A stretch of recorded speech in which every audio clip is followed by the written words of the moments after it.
ഈശോ മിശിഹായ്ക്ക് സ്തുതിയായിരിക്കട്ടെ.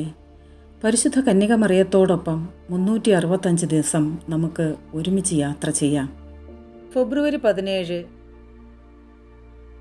വിപ്രവാസ കന്യക.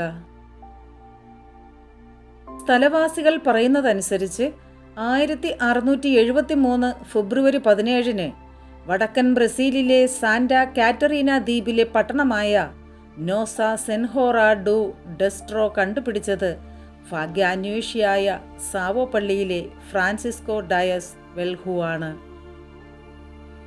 അദ്ദേഹത്തിൻ്റെ കുടുംബവും 2 ജെസ്യൂട്ട് വൈദികരും ഏതാനും ബ്രസീലിയൻ വംശജരും 100 കണക്കിന് ഇന്ത്യൻ ജോലിക്കാരും അവിടം കൈവശപ്പെടുത്തുകയും ചെയ്തു.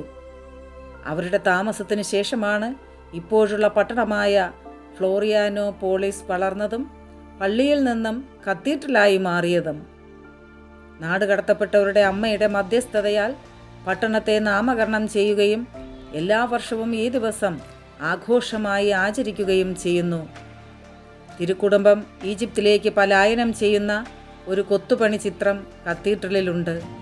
ഇറ്റലിയിലെ ഡെമിറ്റസ് വർക്ക്ഷോപ്പുകാർ ലിൻമരത്താൽ കൊത്തിയ ഈ രൂപം 1902 മെയ് 30 ആശീർവദിക്കപ്പെട്ടു. അമ്മേ മാതാവേ, ഞങ്ങളുടെ നാട്ടിൽ അനേകം ഭവനരഹിതരുണ്ട്.